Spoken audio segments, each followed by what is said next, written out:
경례. 반갑습니다. 코로나19가 기승을 부리는 것 같은데요. 이로 인해서 우리 교도님들께서 직간접적으로 그 영향을 좀 많이 받으신 것 같습니다. 확진자가 지금 많이 생기셨고, 또 가족 중에 확진자가 생기다 보니까 또 법회에 참석하지 못한 그런 상황이 됐습니다. 그래서 제가 생각했을 때 오늘 나오실 수 있는 분들이 다 나오신 것 같아요. 못 나오신 걸 빼고. 그래도 아무쪼록 마지막까지 건강 관리를 잘 하셔서 무탈하게 넘어갔으면 좋겠고요. 또 그 확진되신 분들은 제가 이제 쭉 살펴보니까 우리 교도님 같은 경우도 그냥 무난하게 그래도 어느 정도 잘 견뎌내시고 이겨나가시는 것 같아서 크게 다행이다 싶습니다. 끝까지 건강을 잘 관리하셨으면 좋겠습니다. 저희가 이제 그 돌아오는 이번 4월 1일 금요일에 신축교당 상냥 봉고식을 올리게 되었습니다. 공사를 시작한 지 이제 넉 달 만에 상냥식을 갖게 되는데요. 저로서는 감개가 무량한데 우리 교도님들은 어떠십니까? 네, 우리 교도님들도 같이 감개가 무량하시죠? 네, 기쁘시죠? 예, 가보시면 아시겠지만 정작 그 건물을 올리다 보니까 굉장히 그 건물이 웅대하게 보이더라고요. 예, 4층이면 그 정도 얼마 되겠어 했는데 가서 보면 와, 이렇게 교당이 커? 이런 느낌을 갖습니다. 저희가 그 지하는 뭐 기계실이라든지 또 물탱크실이라든지 이런 것이 들어가서 실제로 쓰진 않고 실질적인 공간이 지상 4층이거든요. 근데 이제 지상 4층이 우리가 상징탑을 포함하면 그 높이가 자그만치 한 25m 정도가 됩니다. 옆에 그 오피스텔이 있잖아요. 오피스텔하고 비교를 하면 오피스텔의 한 7층, 8층 높이에 해당이 돼요. 예, 그래서 오피스텔은 좀 높긴 하지만 절대 작게 느껴지지가 않아요. 교당이. 나중에 이제 한번 가셔서 보시면 확실히 이제 확인을 할 것 같습니다. 그래서 오늘 설교는 신축교당 상냥문인 법고 창신 복회 무량이라는 제목으로 말씀을 드리려고 합니다. 상냥은 그 기둥에 볼을 얹고 그 위에 이제 올려놓는 마룻대를 말하는데요. 이 마룻대에 석가래를 걸쳐서 지붕을 완성하게 됩니다. 머리 쪽에는 한문으로 용자를 쓰고 꼬리에는 한문으로 구자, 거북구자를 쓰는데요. 가운데에 상냥문을 쓰고 상냥일자를 씁니다. 용자와 구자를 쓰는 이유는 용과 구가 거북이 무엇과 관련이 있나요? 물과 관련이 있죠. 그래서 화재를 막는 수신의 역할을 하기 때문에 용자와 구자를 쓴다고 합니다.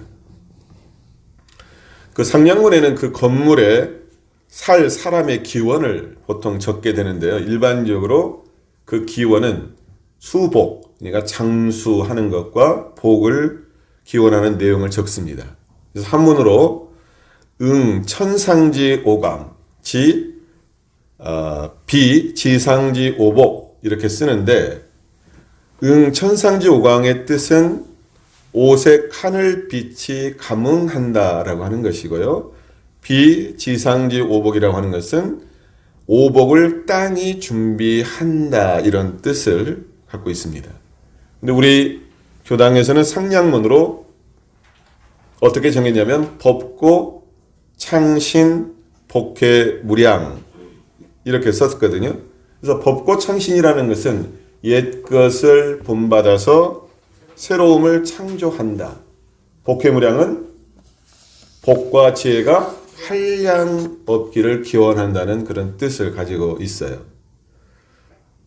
약간 올려가지고 좀 조정을 좀 해야 될 것 같아요.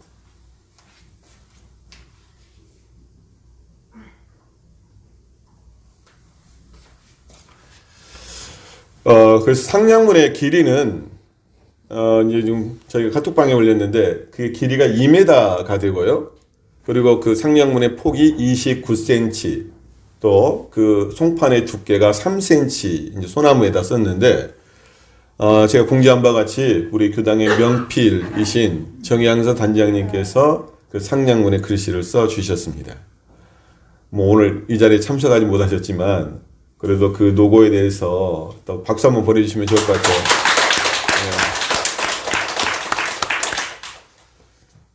의미가 있죠. 다른 분이 써주시는 것보다 우리 교도님께서 그것을 썼다라고 하는 것이 저는 의미가 있다라고 생각합니다.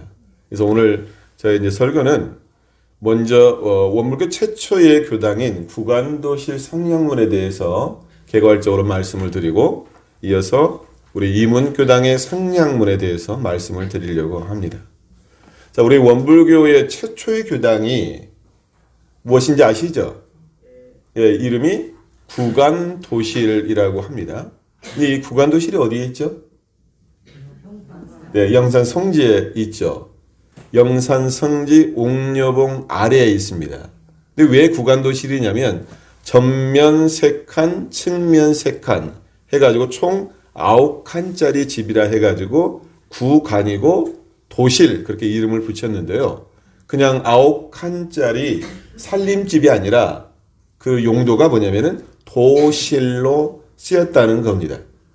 그래서 이 구간도실은 원기 3년 1918년에 12월에 준공이 됐는데 이 장소가 교단사적으로 볼 때 매우 중요한 의미가 있습니다.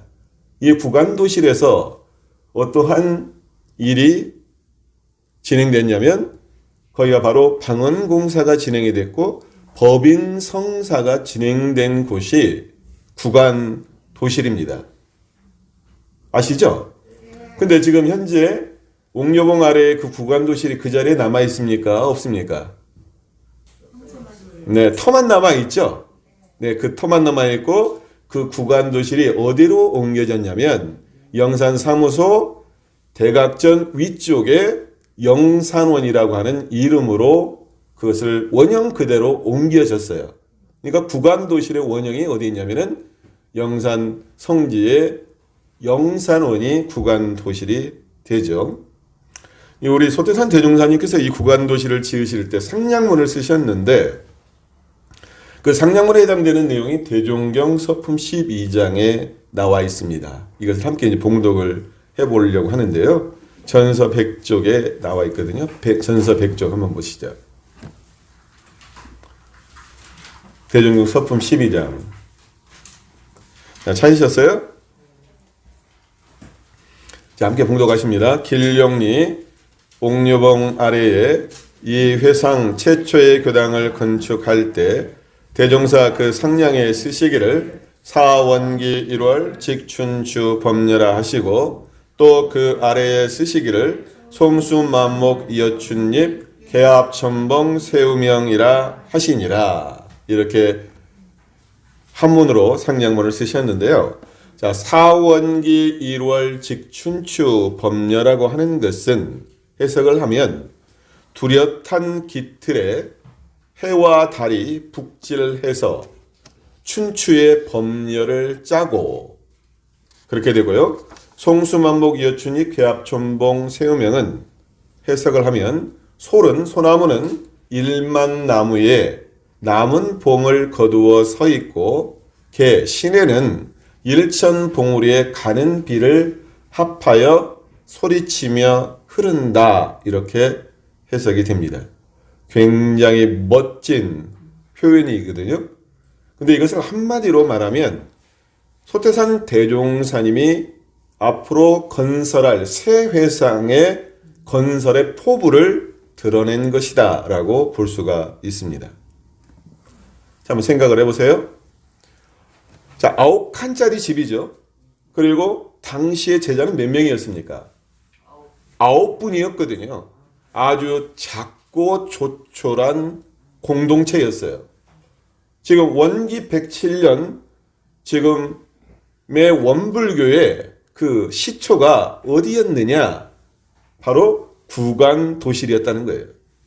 그러니까 그 작지만 대종사님께서 이 상량문을 통해서 표현하신 그 웅지와 포부는 그것이 작은 것이 아니었다는 이야기죠.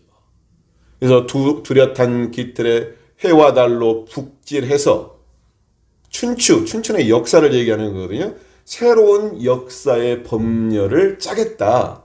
이러한 그런 웅직 큰 뜻을 가지셨던 거예요. 그리고 소나무는 일만나무에 남은 봄을 거두어서 서 있고 시내는 천봉우리에 가는 비를 모아서 운다.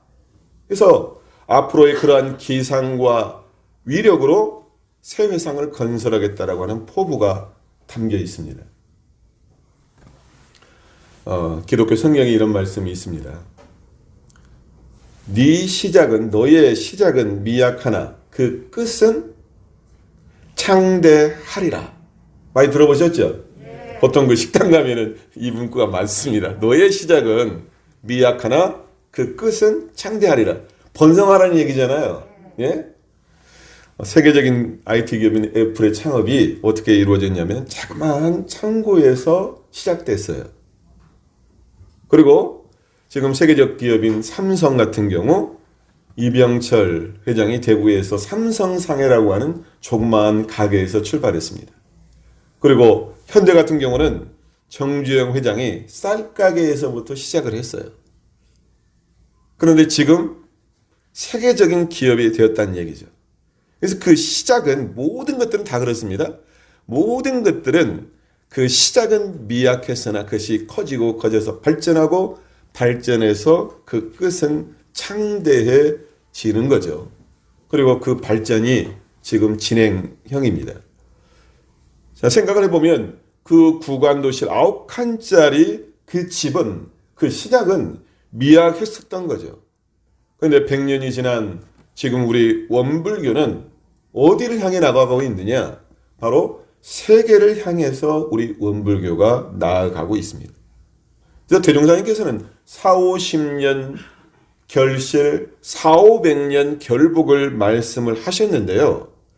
그 작은 구간 도실에서 시작해서 앞으로의 교단이 4,50년 결실을 맺고 4,500년 결복을 향해 나아갈 것이다. 이렇게 전망을 해주셨고 그 역사에 우리가 동참해서 그 꿈을 실현하기 위해서 우리 원불교가 나아가고 있죠. 근데 그 시작은 9칸짜리 집, 구간 도실이었다는 겁니다. 이제 우리 이문교당 상량문에 대해서 함께 이야기를 해보겠습니다. 제가 이 상량문에 어떠한 글자를 새길까 많이 생각을 해봤어요. 그래서 생각 고민 끝에 내린 것이 이제 오늘의 그 상량문인데, 자, 50년 교당의 역사, 그리고 그 역사와 함께 했던 사람들, 그리고 앞으로 이 건물이 서 있을 50년의 미래, 그리고 이 앞으로의 50년의 미래를 이끌어갈 미래의 사람들을 생각을 했을 때 저는 이 두 가지가 생각났다는 얘기죠. 첫 번째가 법고 창신이고 두 번째가 복회무량입니다. 이 첫 번째가 이제 법고 창신인데요. 이게 법고 창신이라는 말은 옛것을 본받아서 법고 창신, 새로움을 창조한다는 뜻이거든요. 근데 이 법고 창신에는 두 가지의 방향성을 갖습니다. 하나는 옛것을 토대로 해서 그것을 그냥 놔두는 것이 아니라 새롭게 변화시켜야 한다는 뜻이고요.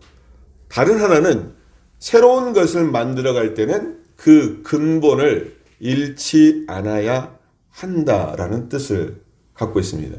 그러니까 법고이면서 창신해야 되는 것이고 창신하기 위해서는 법고해야 된다라고 하는 의미가 되죠. 우리 법고 창신과 비슷한 말로는 온고지신이라는 말이 있습니다. 많이 들어보셨죠? 온고지신. 이 말이 원래는 논어 위정편에 나오는 말인데요. 원문은 온고이 지신, 가이 위사이라는 한문으로 나와 있습니다.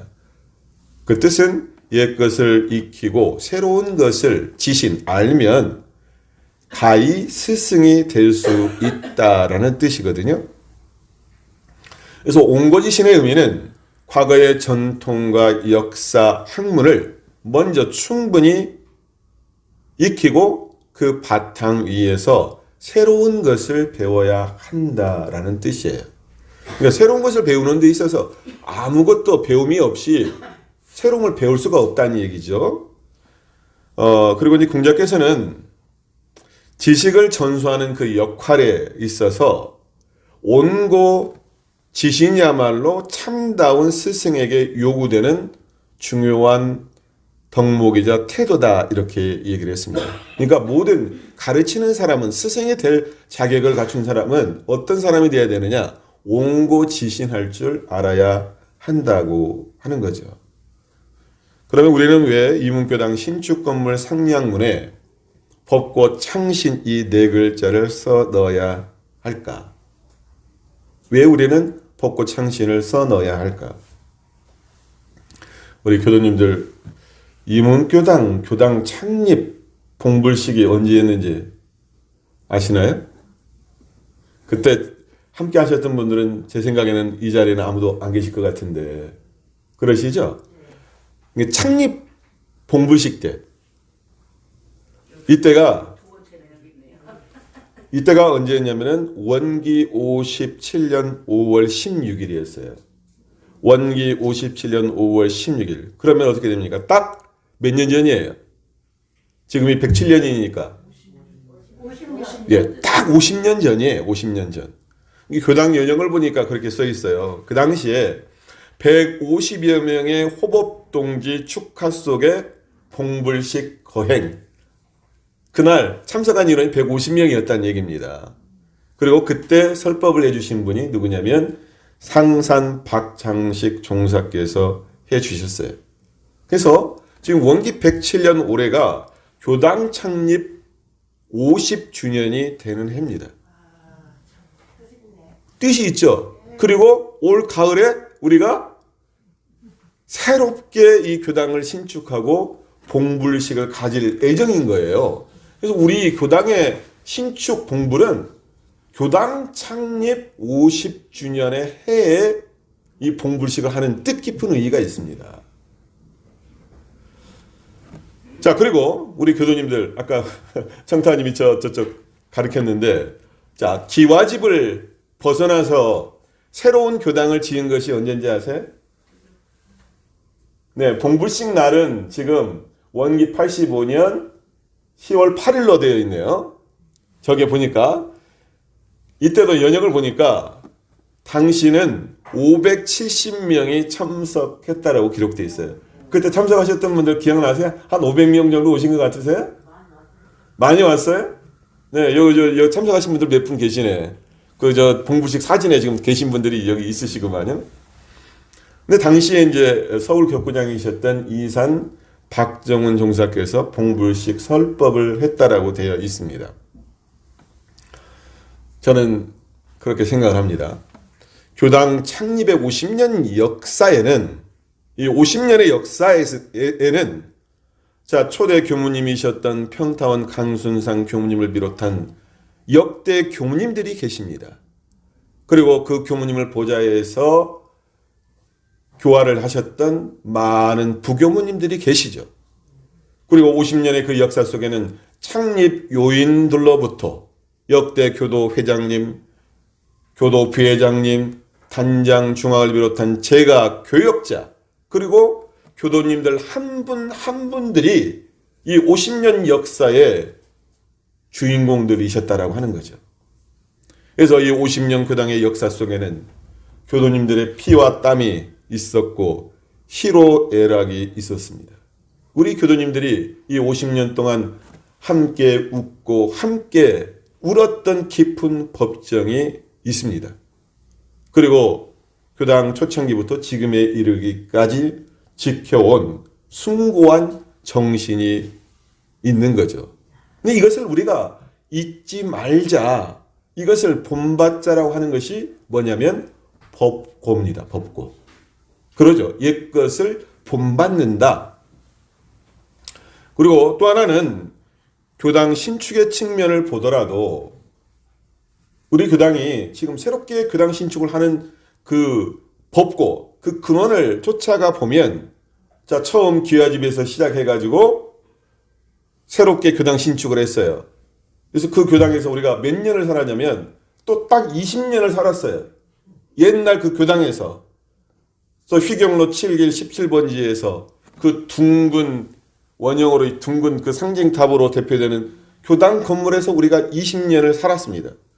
그런데 지금 우리가 새롭게 교당을 짓는 그 밑바탕 터전은 뭐냐면 그 20년 동안 함께 했던 그 교당이 터전이 돼서 바탕이 돼서 새로운 교당을 짓게 된 겁니다. 그러죠? 그래서 새로운 교당은 앞으로 더 발전적이고 미래지향적인 교당을 나아가기 때문에 우리가 새롭게 짓는 그 교당은 앞으로의 전진이고 새로운 전환이라고 생각을 합니다.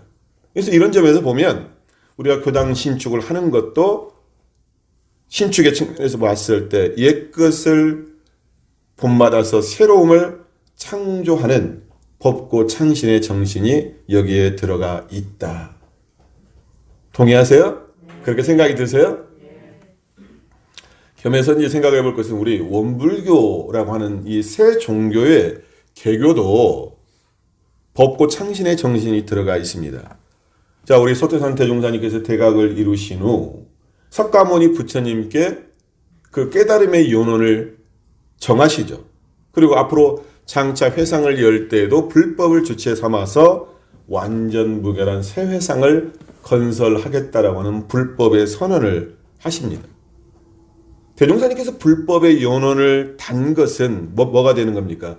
법고가 되는 것이죠. 옛것을 본받는 것이 되는 거죠. 그래서 이를 바탕으로 해서 새 불교인 원불교를 창교하신 것은 뭐가 되는 겁니까?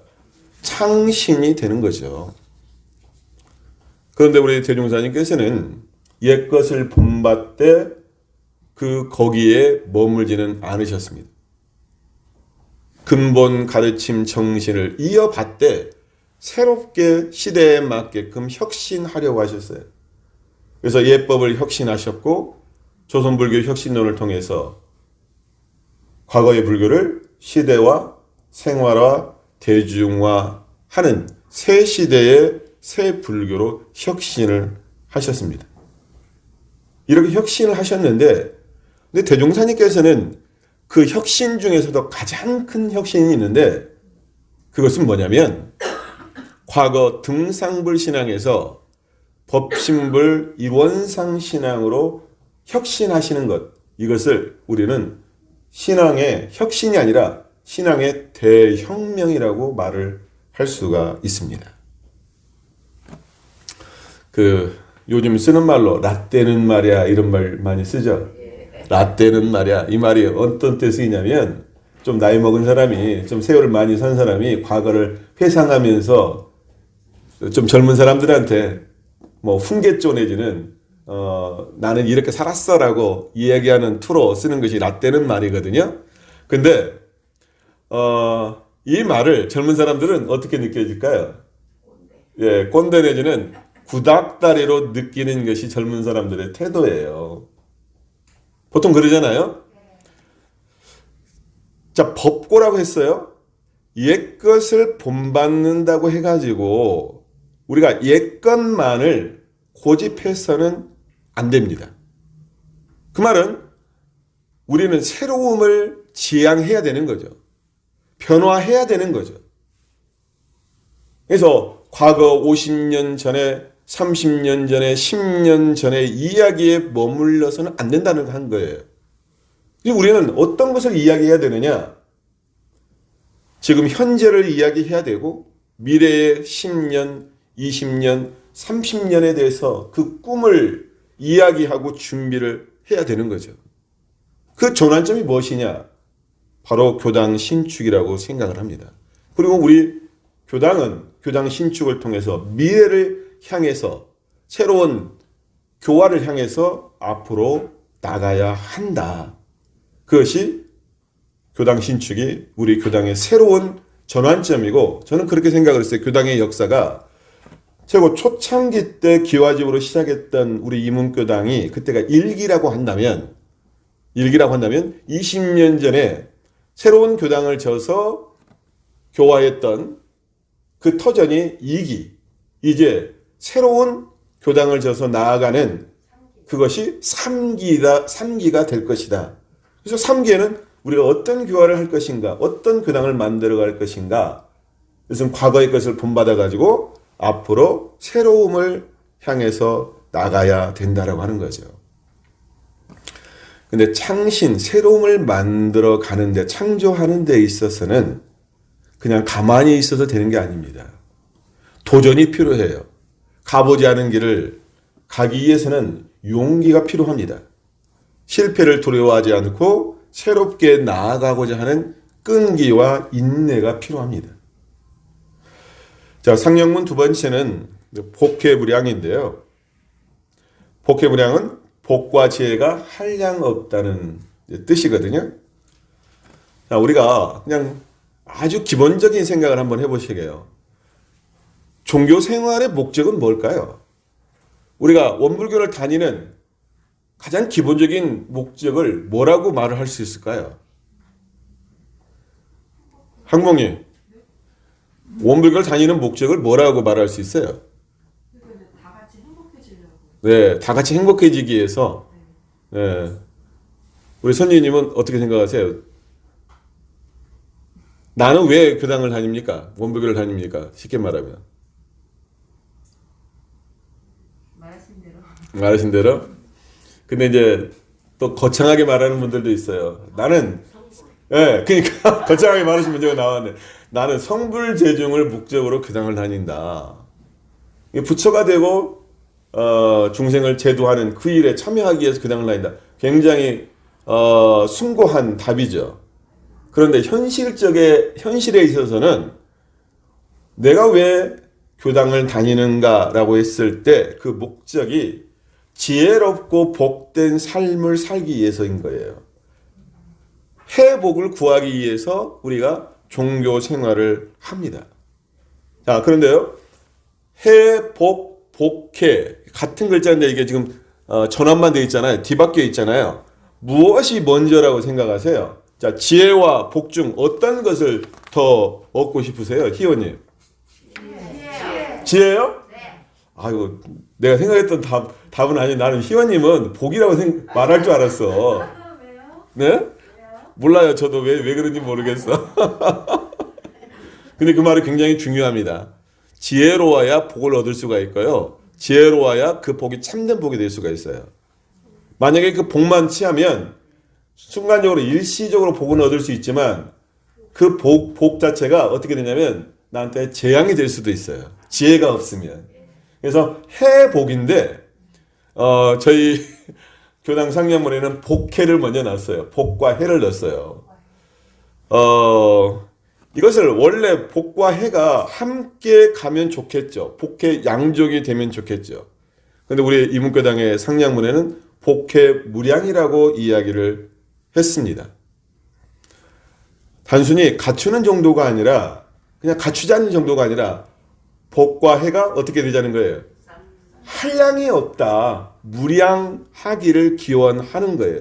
그래서 우리가 복해무량에 나오는 이 상량문 속에는 이 도량이 복해무량한 도량이 되고 이 이문교당을 다니시는 우리 교도님들의 삶이 복해무량한 삶이 되기를 염원하고 있습니다. 자, 우리가 생각해 볼 것은요. 교당은 어떤 곳인가 라고 생각했을 때 교당은 어떤 곳인가.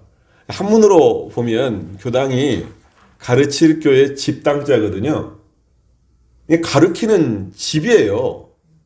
근데 저는 이게 왠지 좀 뭔가 좀 아쉬운 느낌이 들어요. 가르치는 집? 그럼 학교인가? 뭐 이럴 수도 있잖아요. 신앙적으로나 수행적으로나 왠지 좀 부족한 느낌이 들어요.